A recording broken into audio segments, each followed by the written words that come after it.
In this video, we are going to talk about Airtable's native built-in automations. These automations are triggered off of events that happen in your Airtable database, and you can do numerous things with them.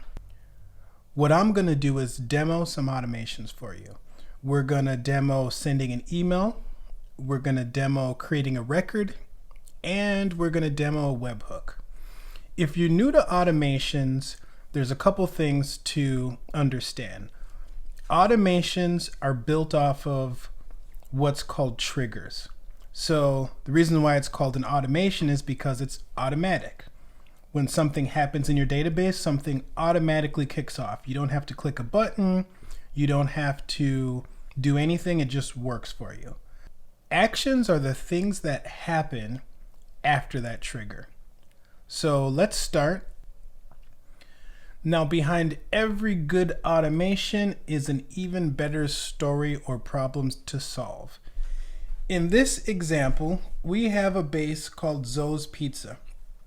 In this base, we get customer feedback via a form.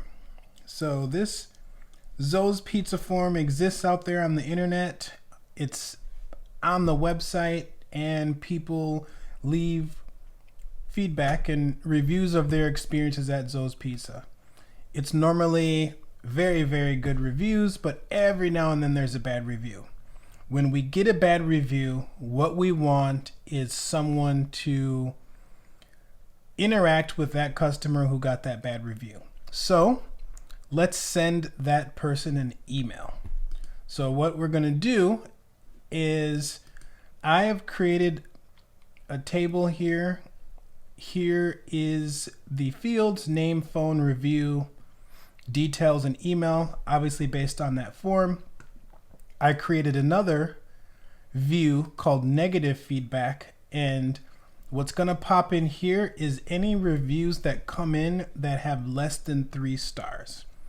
And in this automation, we want to send an email automatically to an account manager when it's a 2-star review or less.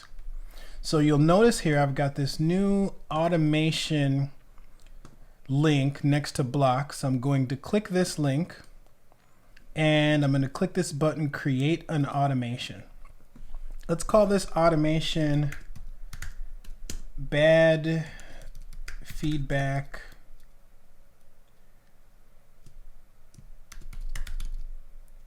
review. Now we're going to choose that trigger. Now remember, this is the thing that's going to kick off this automation. Right now there's 2: when a record enters a view or when a record is created. We want to choose when a record enters a view. So now when a record enters a view, we're going to select a table of customer feedback, and we're going to select a view of negative feedback. And we're going to run a test. Anytime a record pops in a negative feedback, an email is going to be sent. So that's our goal, and that's that first trigger that happens. So now that we have our trigger, we can only create one trigger. And also, one note, you can't change the trigger. So you can change actions and update your automation, but you can't change the trigger. You have to create a new one. So just something to keep note of. Now we're going to create an action. We have multiple options here. The one we want to do right now is send an email. So we want to send an email. We're going to put a person to send the email to. This is going to be our admin.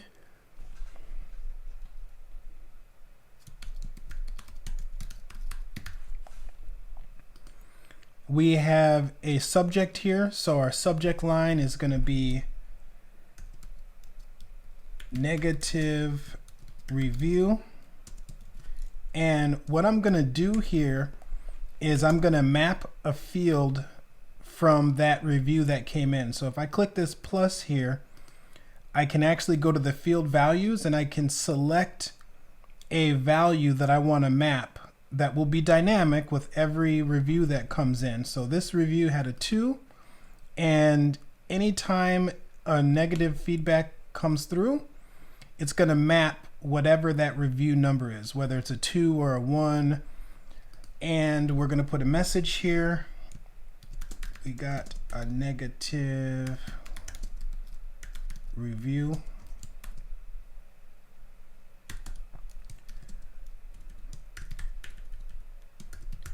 Name, and I'm gonna, let me just say name and let me say details. And I'm gonna click this button and I'm gonna map the name of the person who filled out the form, and I'm gonna map the details. All right. Show more options. We have the ability to CC and blind CC and have reply to email addresses. And I'm going to click done because I don't want to do any of that right now. And there's our simple automation. Now, what we're going to do is we are going to test this. So I'm going to go ahead and click this little, toggle this little deal here and turn it on. And I'm going to go back and I see my neat little automation here, and I'm just going to duplicate this record actually. So once I duplicate the record, it's going to trigger that email, and let's take a look at that email. All right, here's that email that we got. So couple things. Notice we didn't have to configure any email servers or anything. This email is being sent from Airtable's servers. So it's not being sent from you, it's being sent from Airtable. Notice I have my mappings in here, so it automatically took the name Mike Copy, and it took the details of my pizza was cold. So all of those things mapped in that email, and that was successfully sent. Now, one thing to note is this trigger happens instantly. So the reason why I didn't just say, well, outside of the fact that I wanted to only send emails when the reviews are less than 2 stars, but when you have an automation triggered off of just the minute a record comes in, make sure that that record is coming in from like a web form or an API or something, and all the details are filled out if you're mapping any of those field values. So we map those field values here of like the name and the details and the review. And it's important to note because if we go here and we just create a field here, I just triggered an email and I didn't get a chance to add in a review yet or put in any of this information. So these mappings are going to be empty and it's already been triggered and it's not going to trigger again. So that's why you have to take note of what type of trigger you want to use. So what we're going to do is actually add on to this, and we want to add another action after we send an email. We just want to add a task for someone to follow up with this unhappy customer. So I'm going to click here and I'm going to say another task. And again, I could send another email to another person. I could create a record, I could update. What we're going to do is just create a record in the tasks table, and we're going to choose what fields we want to update. So it's giving us options. Notice in tasks I have these options here: notes, email, status. We're going to go ahead and update notes. We could put something static in here, or we could dynamically choose something from that record, from that trigger. So we're going to put the field value of the details in the notes field, and we're going to choose another field, email, and we're going to go here, map these field values of email, and then we're going to choose one more, status, and Let me just look at my statuses. These are just the default ones. I'm just gonna say to do there, and I'm gonna run a test. My test ran successfully. Now let's just go ahead and delete any tasks we have in here. Go to customer feedback.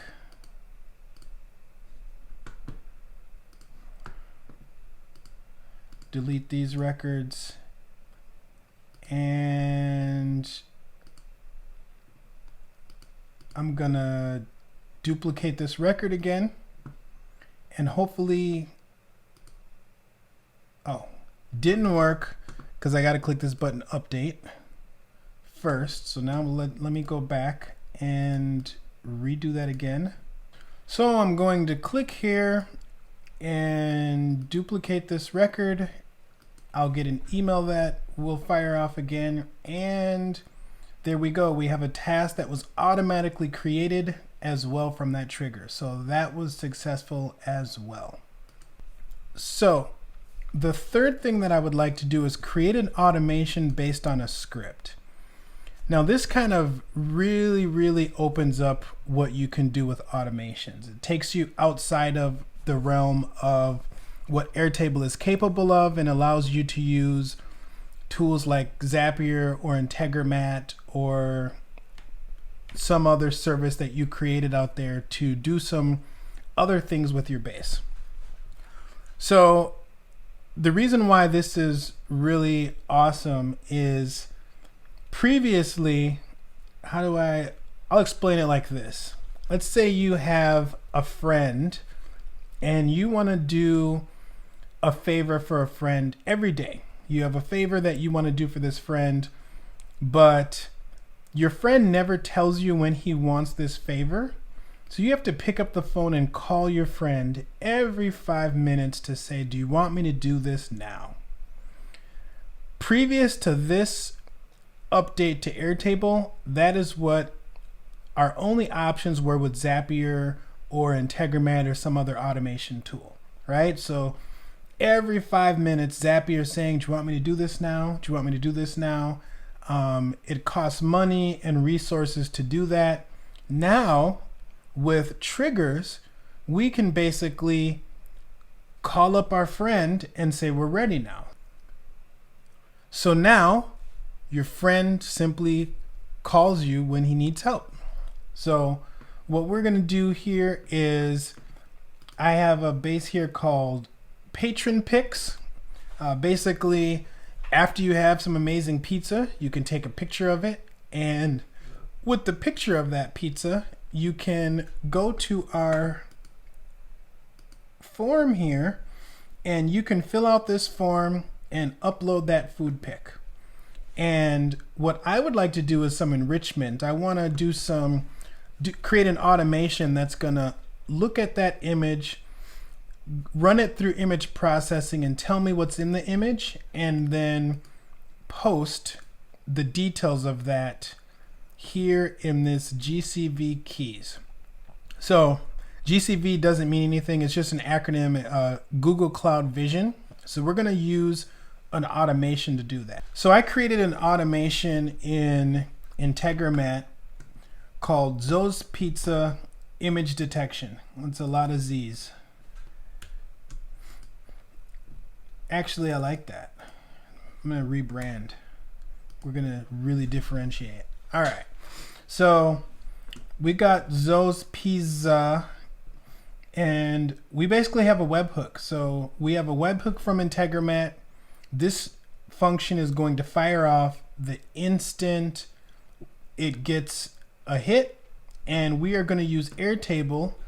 Airtable is simply going to send Integromat a record ID, and Integromat's going to take that record ID and find the record and the picture and send that picture through to image detection, and then we are going to map those values back into Airtable. So show you a demonstration of that. Let's create a new automation.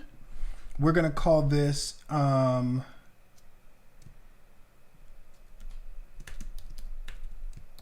Patron Pics image recognition. And we're going to choose a trigger of when a record is created. We are only going to be doing this via form, so no one's going to be manually interacting with this table. We're going to choose patron picks, run a test. That is done. We're going to add an action called run a script. Now, just one thing with the scripts in this new automations. We had the ability to create scripts via Airtable script blocks. We cannot use those scripts. So there's no way for me to select a drop down of scripts that I'm already using for other things and reuse those. I have to manually add a script that is tied directly to this automation. So let's do that. I have a script I already created. This is a really simple script. All it does is just hit the webhook and returns a value. Now, one other thing is we can use the values from the record that's being created and create variables that can be used in the script. So I'm going to create a variable called record ID. I'm going to bind that to the form's record ID, and I'm going to run a test.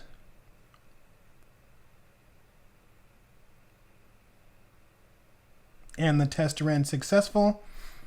That's pretty much it. Notice when I ran that test, it automatically ran that test against this local record, and it created all these keys for me. So it enriched my data and it added some picture keywords that Google Cloud Vision returned. So basically I send Google a picture, Google says, oh, this is a food and it's a cuisine and it's pizza and it's Italian food. So that's pretty cool. So now I can turn that automation on, and that's pretty much it. Anytime people are posting pictures of food, I'll automatically get those records processed instantly for me. And when people aren't posting pics, nothing's being triggered. So there's no, Integromat's not calling Airtable every 5 minutes waiting to see if something changed. Airtable simply lets Integromat know, and then Integromat processes it. And if there's any logs or any return variables, you can go in runs here. So let's say actually we're going to select this record. We're going to duplicate it. Actually, I could have deleted that. Oh, it'll just repopulate it. Now, if we go to runs here, we can see this ran successfully, and I can click the button and I can actually see the execution. So this step was successful, this other step was successful. I can click on a view and it's actually going to return me the response from that webhook. And it also tells me how long it took to run, what the CPU time was, and how much memory. So it looks like there are some limits to what these functions can do. It looks like these are the constraints. So you can't have some mega automations going that go outside these constraints, but otherwise this is the log for that.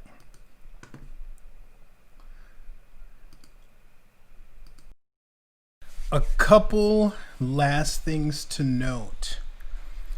If you make a change to your database, so our automation, the bad feedback automation depends on this email field. If you delete this email field and you go into this automation, the automation stays on. Not only that, but it runs. Notice that it now says deleted field. So this part of the automation won't bind, but it doesn't stop the automation from not running. So that is one thing to take note of. If you make changes to your base that breaks automations, you don't get a notification of that depending on what the change is. So I hope you liked the video. If you have any comments or something that I missed or another automation you'd want to see, go ahead and drop a note below. Otherwise, like, follow, subscribe. I will be posting more content soon. One other note is the Integromat automation and the base. If you look in the notes below, I'll have a link where you can grab those and try those for yourself. Thanks.